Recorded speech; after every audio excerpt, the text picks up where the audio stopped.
오늘 또 그대의 최고의 날입니다. 임은미 선교사 묵상입니다. 2020년 11월 28일 토요일 최고의 날. 하나님은 당신의 약속을 항상 기억하십니다. 열왕기하 25장. 어제는 가정예배를 드리려고 하는데 남편이 성경 말씀 펴기 전에 남편 스마트폰으로 무슨 뉴스를 보라고 보여준다. CBN 뉴스였고 인터뷰를 받은 사람은 제이 워커라는 사람이었다. 미국에 코로나 백신이 나왔는데 그 백신에 대한 인터뷰였다. 백신을 만들었고 이 백신을 투약하는데 사용하는 것이 칩이 되는 가능성에 대한 이야기였다. 제이 워커는 말하기를 이 칩으로 사람의 정보를 알아내는 것이 아니라 백신 용량이 얼마나 투여되는지 그 번호만 넣는다고 한다. 그 번호는 바코드로 한다는 이야기였다. 남편이 그 뉴스를 보여주면서 우리가 이전에 보았던 종말에 대한 휴거 같은 영화에서 본 칩 이야기들이 이제는 현실로 다가온 시대에 우리가 살고 있다고 한다. 그러면서 어제 우리가 한 가정예배 말씀은 창세기의 소돔과 고모라에 대한 이야기였다. 얼마나 사람들이 악했는가. 하나님이 왜 그들을 심판할 수밖에 없었는가. 그러나 그 가운데 롯이 살아남은 것은 아브라함의 기도였다고 하는 것. 요즘 시대야말로 중보기도가 얼마나 중요한지에 대한 설교가 남편의 어제 가정예배 설교였다. 우리는 가정예배 때 항상 감사 제목과 기도 제목을 함께 나누는데 어제 나는 감사 제목 중 하나로 하나님이 11월 달에도 1억이 넘는 헌금으로 사역을 할 수 있도록 해주신 거였다. 나는 매일 들어오는 헌금의 후원자들을 일일이 다 손으로 기록하고 그리고 매일같이 들어오는 헌금의 합계를 기록하는데 어제까지 들어온 헌금은 거의 1억 1천만 원 가량이었고 내가 사용한 사역비는 1억 4천만 원 가량이었다. 그러면 들어온 헌금보다 사역비가 더 많이 나갔다 싶지만 지난달 헌금 중에 남은 금액이 약 5천만 원이 있었다. 내가 이번 달 혹시라도 식량 후원비가 모자랄까봐 들어온 헌금 전체를 다 사용하지 않았는데 아니나 다를까 이번 달 사용한 금액이 이번 달에 들어온 금액보다 모자랐지만 지난달에 남은 금액으로 채워졌으니 하나님은 참 정확하신 분이라는 생각을 매달 후원금 계산할 때마다 깨닫게 된다.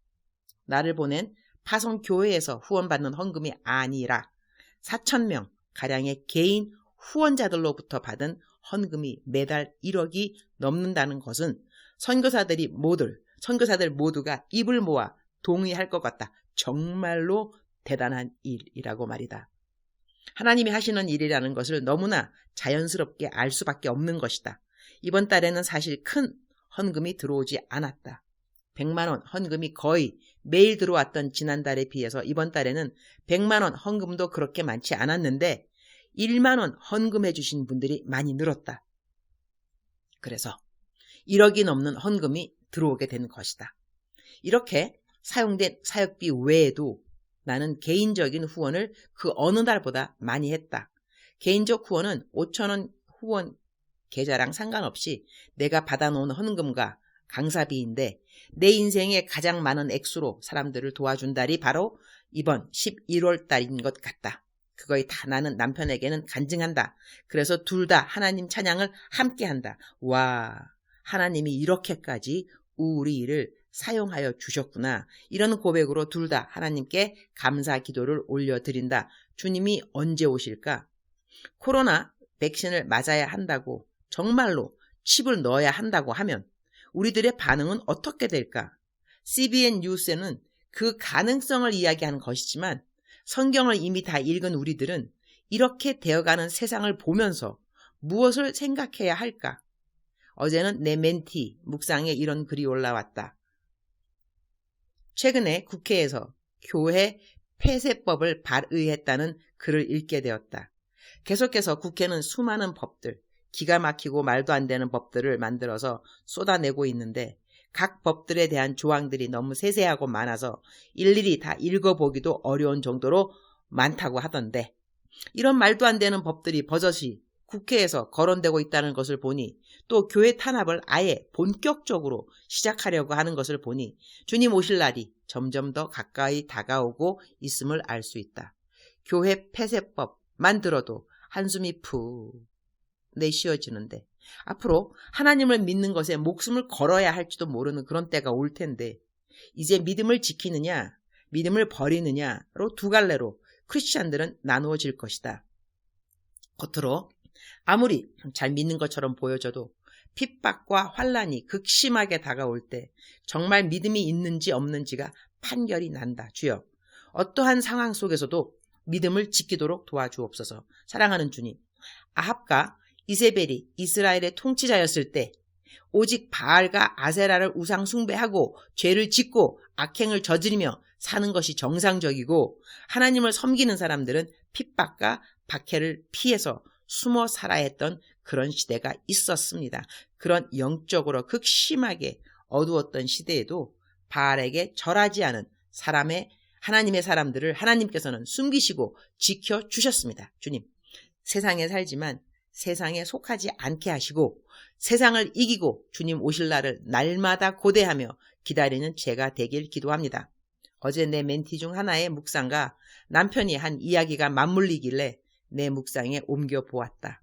열왕기하 25장 7절. 그들이 시드기야의 아들들을 그의 눈 앞에서 죽이고 시드기야의 두 눈을 빼고 놋 사슬로 그를 결박하여 바벨론으로 끌고 갔더라. They killed the sons of Zedekiah before his eyes. Then they put out his eyes, bound him with bronze shackles, and took him to Babylon. 시드기야는 유다의 마지막 왕이다. 시드기야는 하나님을 잘 믿은 요시야 왕의 아들이다. 왜 하나님을 잘 믿은 아버지 밑에 악한 아들들이 있었는가 우리는 다 이해하지 못한다. 그런가 하면 악한 왕 아래 선한 아들이 왕이 된 이야기 역시 다 이해할 수 없다.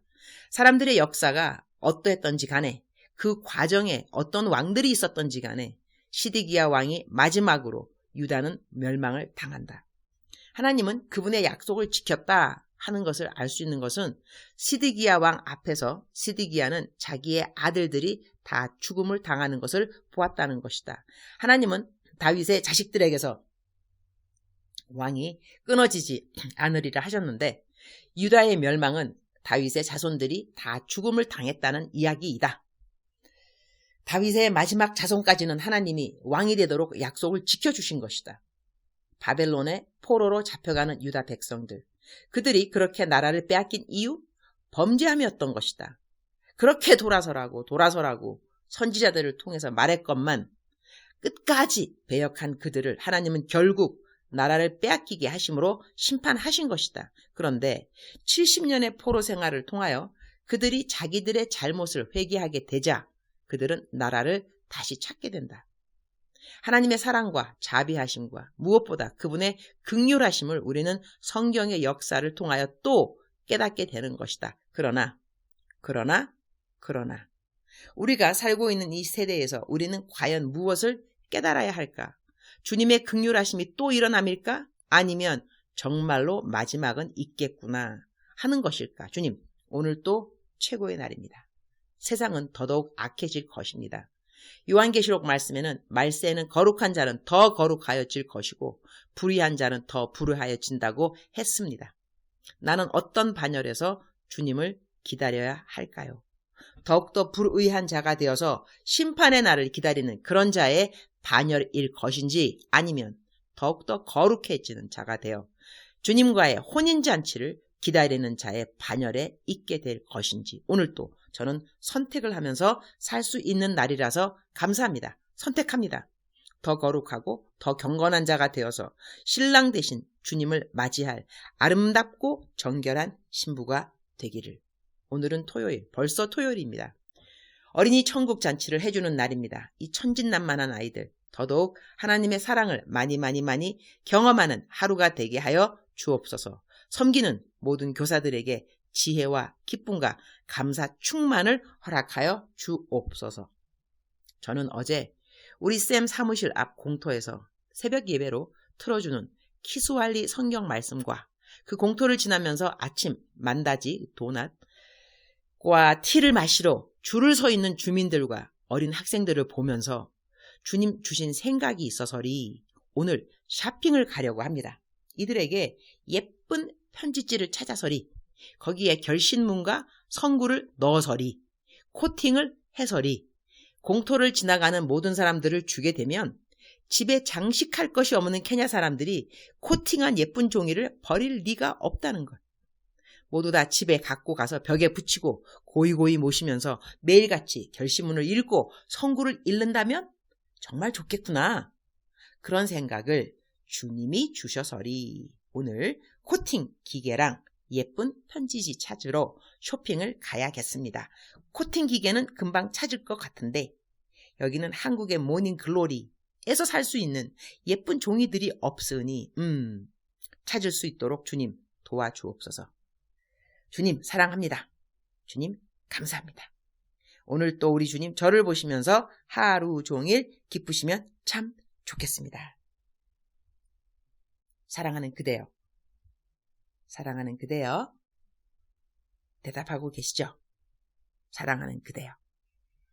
하나님은 오늘 또 그대를 사랑하십니다. 그리고 오늘 또 그대를 도와주실 것입니다. 우리 오늘 하루 어떻게 살아야 할까요? 이렇게 하나님의 사랑 받고 있으니 만약에 그대가 사랑받고 있는 것 같지 않아요? 이렇게 이런 생각이 든다면 지금 빨리 기도하셔야 됩니다. 주님, 사랑받는 것 같지 않은데 사랑받고 있는 것이 사실이니 진리가 너희를 자유케 하리라. 하나님이 나를 사랑한다는 것을 믿도록 도와주옵소서. 때때로 느끼지 못한다 할지라도 믿도록 도와주옵소서. 믿음은 감정보다 더 중요한 거 알고 계시죠? 하나님은 그대를 사랑하십니다. 성경에 쓰여 있습니다. 사랑하는 그대여. 사랑하는 그대여. 하나님은 약속을 지키십니다. 그분이 하신 커다란 약속 중 한 가지 다시 오신다는 것이죠. 마라나타, 다시 오신다고 말씀하셨습니다. 다시 오실 것입니다. 이러한 주님을 우리 기다려야 되고 기대해야 되니까 어떠한 마음과 어떠한 태도, 어떠한 언어로 우리 예수님의 재림을 기대하고 기다려야 하는지 그대 알고 계시죠? 답을 모르는 건 아니니까, 그죠? 사랑하는 그대여, 사랑하는 그대여, 사랑하는 그대여. 하나님이 오늘 또 그대를 도와주십니다. 오늘 또 멋지게 감사하고 이웃 사람들 사랑하기에 힘쓰고 사랑 잘 안 되면 대적기도 하시는 거 알고 계시죠? 대적기도 하시고 하여튼 할 수 있는 최선을 다해서 오늘도 하나님을 기쁘게 하는 그대가 되기를 축복합니다. 사랑합니다. 축복합니다. 오늘 또 그대의 최고의 날입니다.